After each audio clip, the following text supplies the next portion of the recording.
So, John Doyle, this is a bit complicated. This is an autobiographical memoir of Roy Slaven, as dictated to his friend, you, in which you feature as a major character written about in the third person.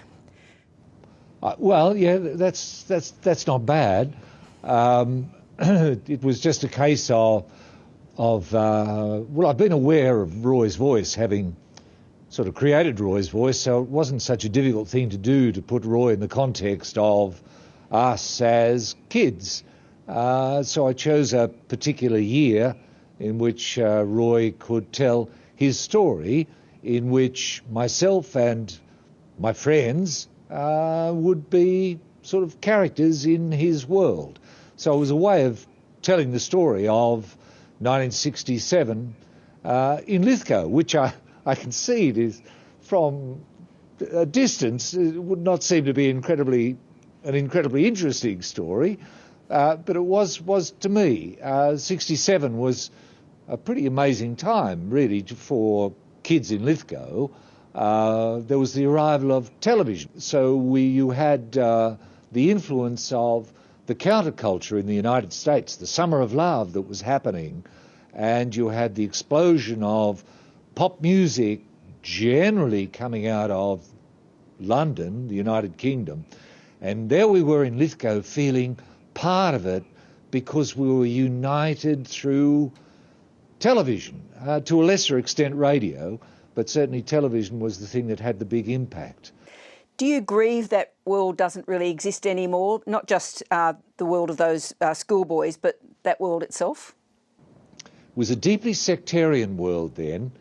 Hard to imagine it these days, and mercifully that aspect of the world has gone.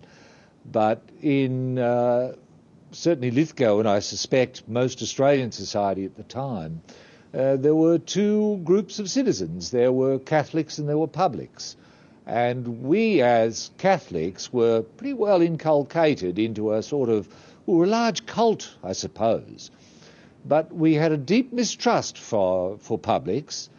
Publics had no morality at all, Laura. They weren't to be trusted.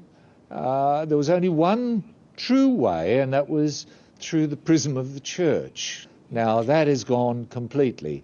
The innocence has gone as well, Laura. And the other thing that has gone is mucking around in the bush. Not having, parents would allow you to disappear in the morning and not reappear until it was dark, not concerned about where you might be or what you might be up to. That certainly has changed as well. Well, some of the most fascinating parts of the book are actually Roy Slaven's observations of John Doyle, who Roy portrays as a crawler and a nerd, and Roy observes, Doyle attacks life like he attacks the new ball, with fear, panic and trepidation. I think he needs me. How weird is it to write about yourself, and where do those reflections come from? Look, I think there's probably a kernel of truth to that, Laura. Certainly fear and panic, that rings true. Nerd, not sure about the nerd bit. Crawler, sure.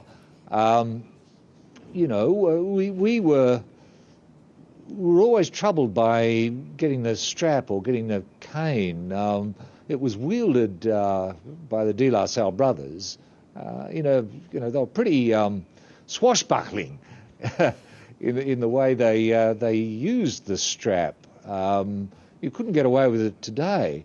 So we lived in fear. And panic, and that was the truth of the matter.